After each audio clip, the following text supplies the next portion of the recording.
What is up, guys? Sonduren Fanarredha here. Today I'm going to be doing a full review of the Blackvue DR750-2CH LTE Dashcam.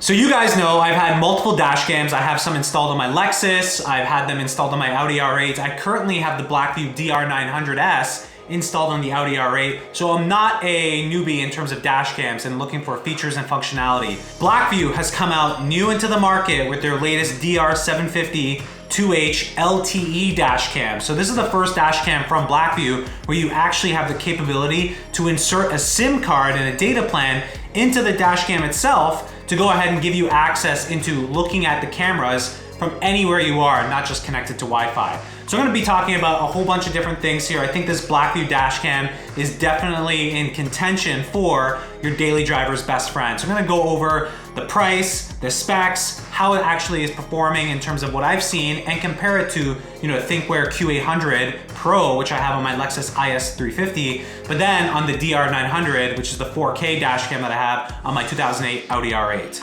So let's talk price. This is $569 Canadian. So it is quite an investment, but for your car, especially if you're a car enthusiast, this investment is gonna be well worth it. One of the biggest things that I'm looking for in a dash cam is number one, resolution, frame rate, low light performance, and then a bunch of parking features, specifically around parking, event, and motion detection. I think a lot of people, when you're looking for a dash cam, you're looking for that peace of mind when you're not at the car, when you're far away from your car, and that's one of the main reasons why you actually buy a dash cam. In my experience, definitely that's for sure. So we're looking at $569. Now let's go ahead and look at some of the specs of this dash cam. You're looking at 1080p recording at 60 frames per second at the front camera, and you're looking at 1080p 30 frames per second in the rear camera. So it is not 2K resolution, it is not 4K resolution, but what you do have on the front-facing camera is that 60 frames per second motion, which is actually important when you're looking at a dash cam, when you're wanting to pick up license plates or other pieces of information in the footage. A lot of the times in a 30 frames per second camera, you may lose the ability to actually capture that information due to blurring. So having 60 frames per second on the front is actually pretty valuable at 1080p. We're looking at the Sony Starvis image sensor here, so I'm glad they actually put in a image sensor that is representative of some of the larger products that they have, including the 900 product. And the Starvis image sensor has been shown to actually show really good low light performance. So we'll take a look at the low light performance as well. Rounding out the package is the ability in terms of its parking features. And this is, again, a key thing for Blackvue dash cams is having that parking. So it's got time-lapse parking with buffered parking mode, as well as motion sensing in your parking mode and event detection recording. These are kind of standard features that you would expect in a fully flushed out parking mode feature for a dash cam. I actually have it in my hand today. So this is the 750, this is the front-facing camera.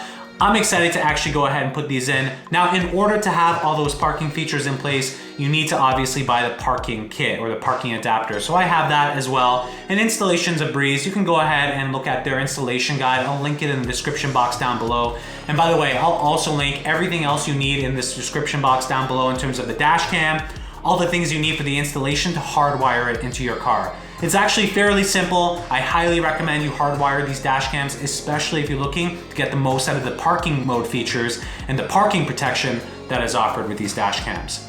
So the first thing I did, I went ahead, I installed this on my Lexus IS250. It's my fiance's. We wanted to go ahead and test it out. We went ahead, installed it all, and we took it for a spin. Right off the bat, when I'm looking at this dash cam, number one, I am happy that it's 60 frames per second on the front, though I am, for $569, kind of disappointed in the resolution. I understand 1080p is acceptable, but I think, we're in 2020, we're going into 2021, you're asking for $569. I would have liked to at least see 2K resolution on this dash cam, and then maybe keep 1080p on the rear. I understand the rear typically gets a lower resolution. A little disappointed about that, but you can see from the image quality, in terms of resolution, it's acceptable, but notice the improvement from 30 frames per second to 60 frames per second, and you are seeing a vast improvement in that, especially if you start pausing individual frames to look for pieces of information. You're gonna notice this is actually quite helpful in that process. The rear at 1080p is giving you acceptable footage as well at 30 frames per second.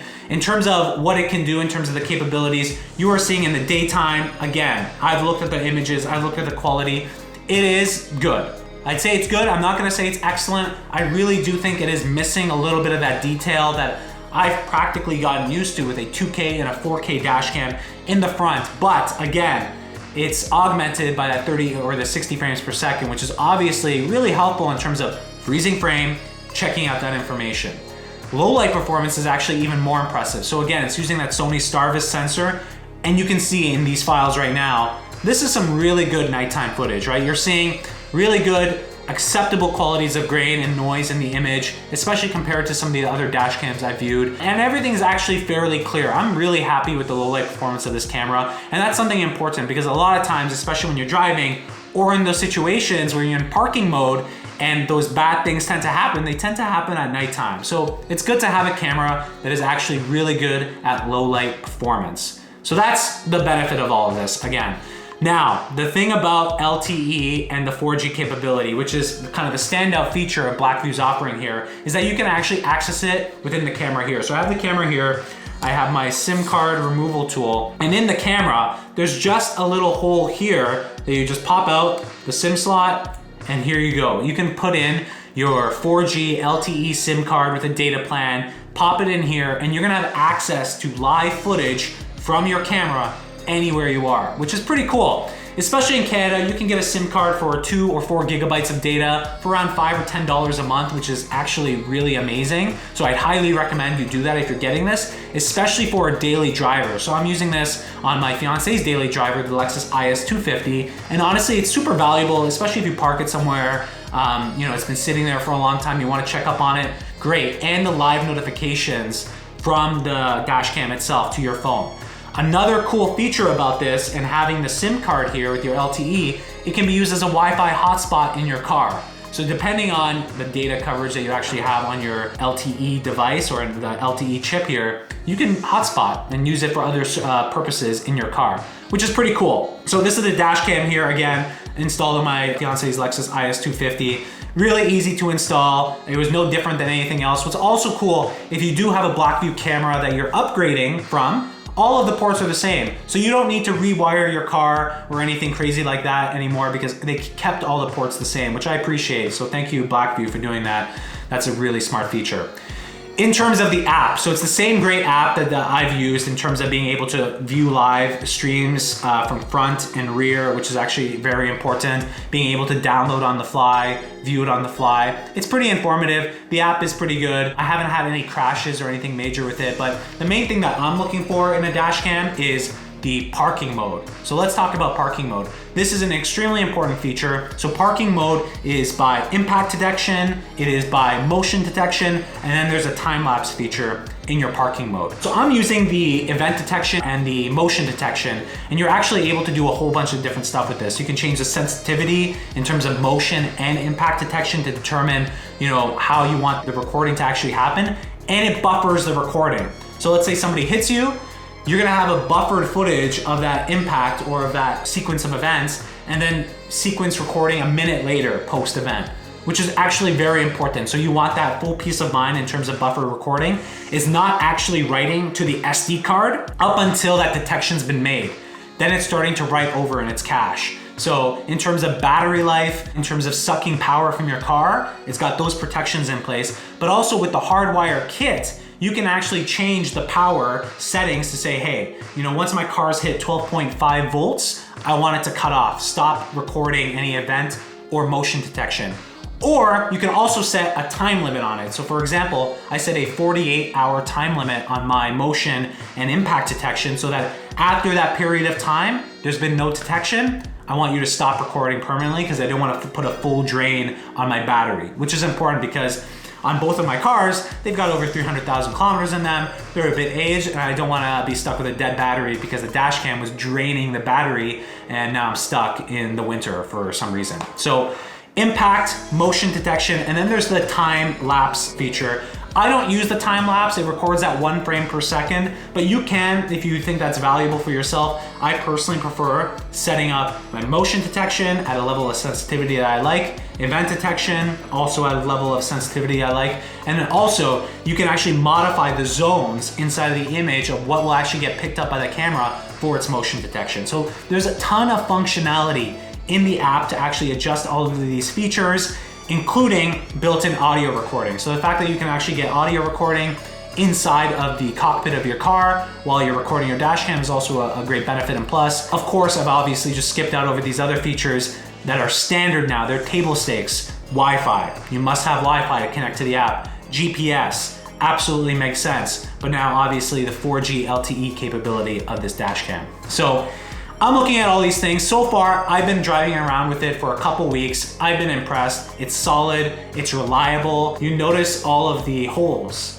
in this dash cam. This is to help with overheating that potentially a lot of people are facing if you're living in harsher climates, but even in terms of like colder climates, I noticed dash cams tend to act up either due to extreme temperatures. So the fact that, Blackvue has looked at how can they make sure that their offering is able to manage those big discrepancies in temperature in terms of extreme hots or extreme colds. I'm gonna be testing that more. Again, I've had this dash cam for 2 weeks. I've done some preliminary testing, but it's good to see that they're thinking about this in their design of the dash cam to make sure that it performs well. It's nice that they also include a 32 gigabyte SD card when you buy this dash cam. Just nice, a lot of times you buy a camera or whatever it is, they don't include a SD card. You're like, come on, give me a break, include the SD card. So they include that here as well. This is adjustable, so when you do install it, you can see when you actually install this, you can adjust it back and forth and tilt it like this, which I appreciate.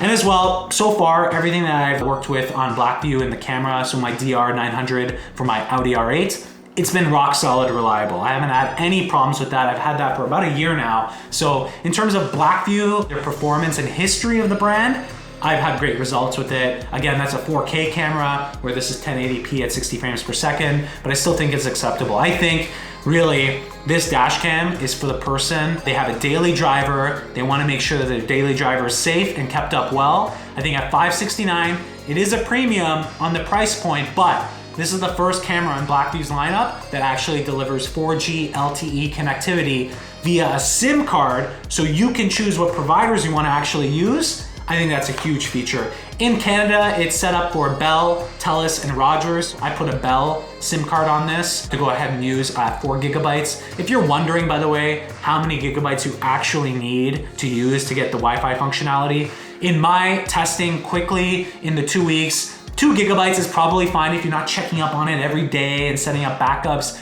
I'd be fine with 2 gigabytes. If you're using it more, I'd say 4 gigabytes. But honestly, I would just get a cheap plan, $5 a month, 2 gigabytes. I think that's definitely sufficient enough, especially for the random times that you want to check footage or get anything else out of the dash cam. I think that's more than enough. But the fact that this has that functionality, it's dual channel, so front, rear, it's set up with a parking mode. It's got all these features in terms of parking mode efficiency, in terms of capturing motion detection, event detection. It's also got the time-lapse feature available. Low light footage is great. 60 frames per second. It acts as a Wi-Fi hotspot. It kind of hits all the buttons there. One feature I really appreciate with this dash cam and some other Blackvue dash cams is the fact that it speaks to you about event recordings that have happened, because I know a lot of times you're maybe not focused on what's happening on the car, especially because it's your daily driver. I really appreciate the fact that they give you that feature in the speaker here, so they inform you every time you get into the car. Again, I've had a lot of experience with Thinkware products, Blackvue products, etc.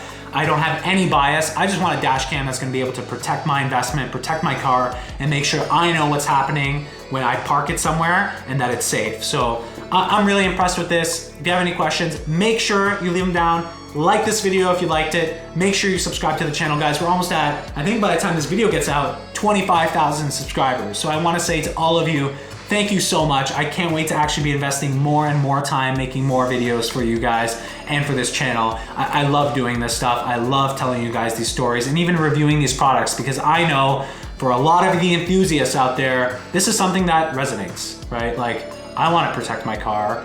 I wanna make sure it's safe. Like, I spend so much time like detailing my car and taking care of it. It would suck if there was ever a situation where I got in an accident or someone hit me or something happened where I didn't have evidence video evidence to kind of follow those next steps and not just be leaving stranded, whatever happens to my car or your investment. Again, really impressed. If you have any questions, let me know. Thank you guys so much for watching this video, and I'll catch you guys in the next one.